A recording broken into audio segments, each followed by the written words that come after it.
Happy retro gaming, everybody. My name is JarRed and welcome back to This Old Game.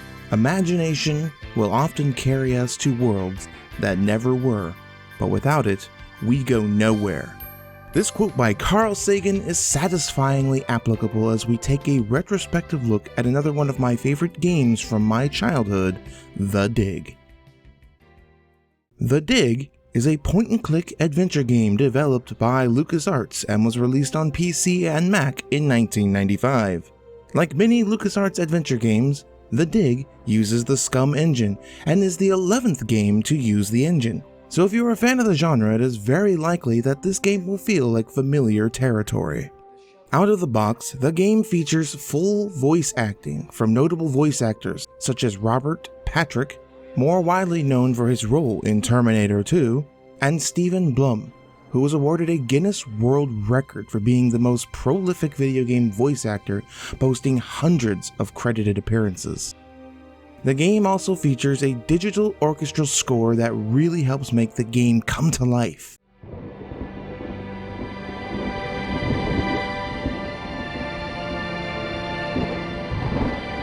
Pretty epic.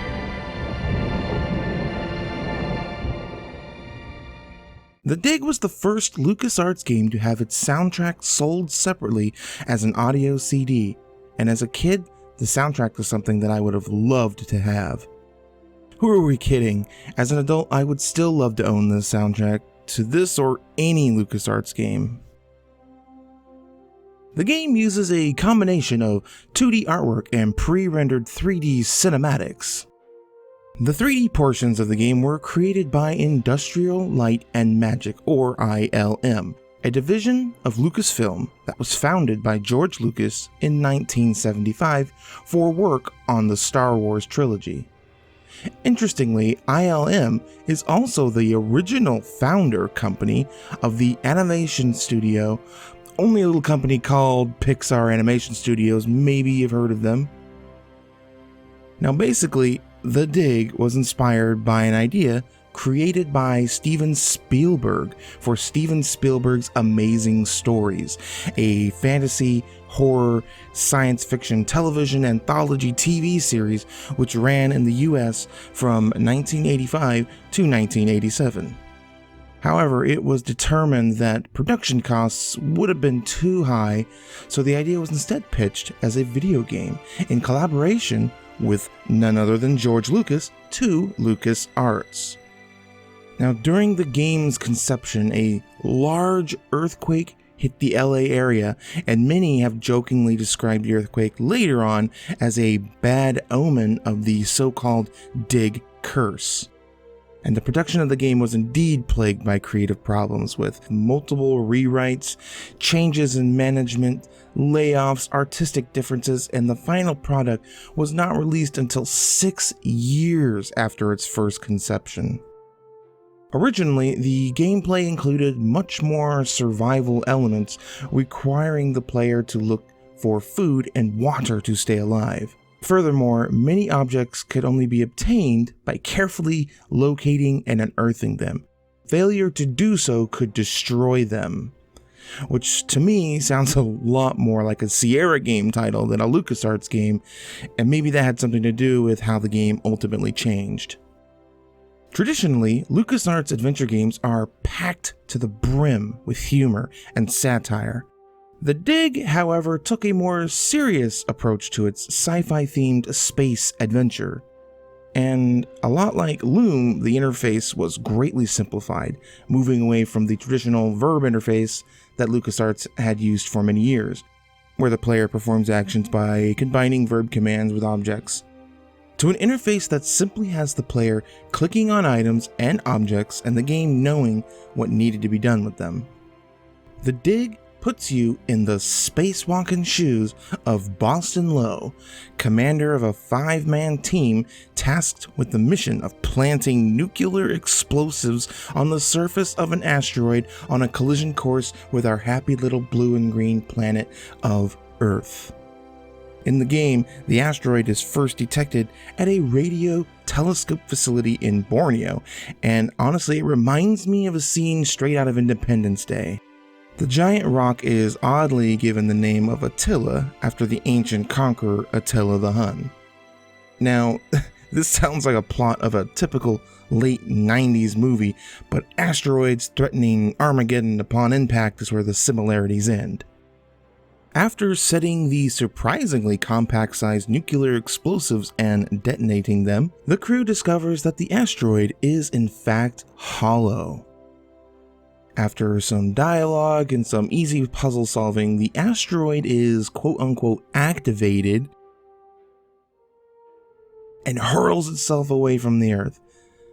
Now you might be thinking, mission accomplished, Earth saved, and technically you would be right, but this is only the beginning. The asteroid hurls itself into deep space, turning into a dodecahedron starship and settling on the surface of an alien planet.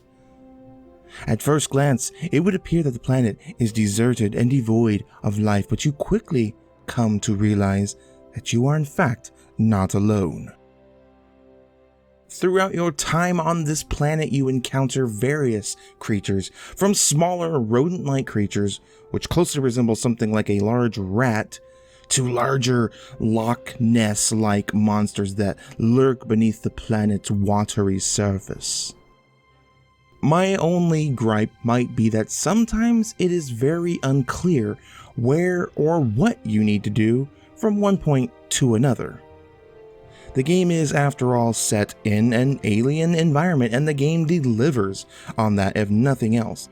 The environments and objects are so alien that oftentimes the solution to solving them is equally as alien and can really stretch the LucasArts adventure game brain muscle, which usually involves trying to combine everything with everything.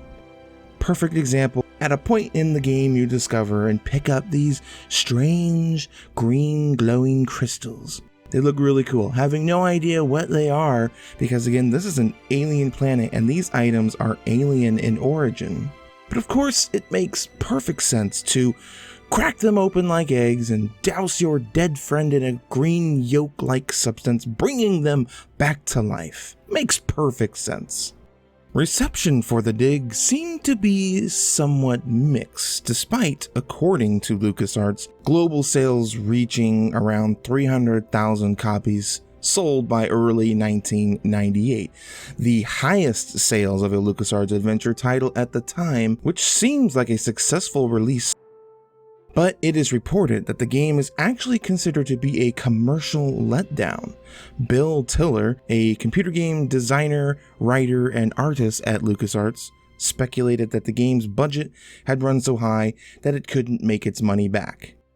Also, the dig's graphics, voice acting, and writing were given an uneven reception by critics as well, and its puzzles were also generally viewed as more difficult than most LucasArts games.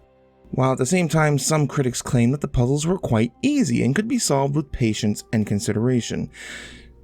Now, while both sides have some ground to stand on, I thoroughly enjoyed my time with the dig, both back when I was a kid and now. When I was a kid, the game excited me with its science and science fiction themed motifs. Like most boys that age, I wanted to be an astronaut when I grew up. And this game gave me the chance to do a little spacewalking and a little exploration of alien planets, and I absolutely loved it. The dig might not be perfect. What it is, though, is another solid adventure game from LucasArts.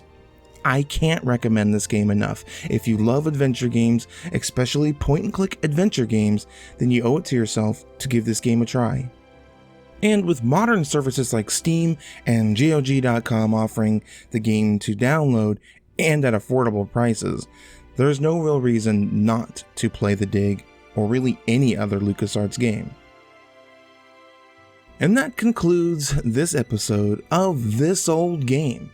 I hope you enjoyed this retrospective look into the roller coaster ride of a sci-fi adventure game that captivated me as a kid. And thank you so very much for watching. Stay retro. See you guys in the next video.